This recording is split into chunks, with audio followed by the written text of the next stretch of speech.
Ajantsika trony amin'izay vaovao zay fa mandray anjara ao anatin'ilay fivorimbe faraky amin'ny fitopolo ny firenena mikambana i Madagasikara anana anjara fitenenana ao anatin'izany ny filoham-pirenena malagasy Andriamatoa Rajaonarimampianina Hery ho amin'ny rahampitso.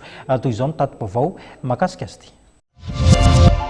Rahampitso manodidina ny 12 Sasamaraina ora New York no andray fitenenana amin'ny fivorimbe faraky amin'ny fitopolo ny firenena mikambana ny filoha Hery Rajaonarimampianina. Niantoky ny fampandroana maritra amin'ny fanovana n'izao tontolo izao io ny tena filamatra notazomina tamin'ity fivoriana ity. Araka izany dia iompana amin'izany fampandroana izany ny lahatenin'ny filoha malagasy amin'ny alalan'ireo ezaka vita eo amin'ireo sehatra izay hita eto Madagasikara.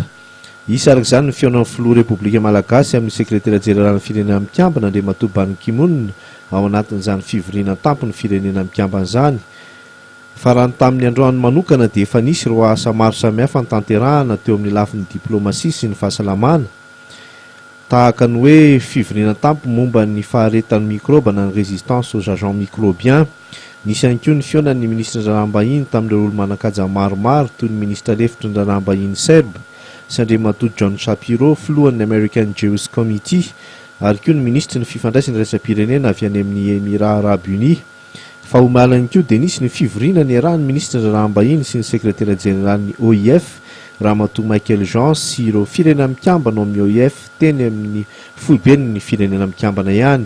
Fa nisan'ny niavaka ihany koa tamin'ity fivoriana androany ity ny lafiny fandriampahalemana izay noamafisina tao aorian'ny fipoahana izay niseho tany New Jersey farany teo États-Unis.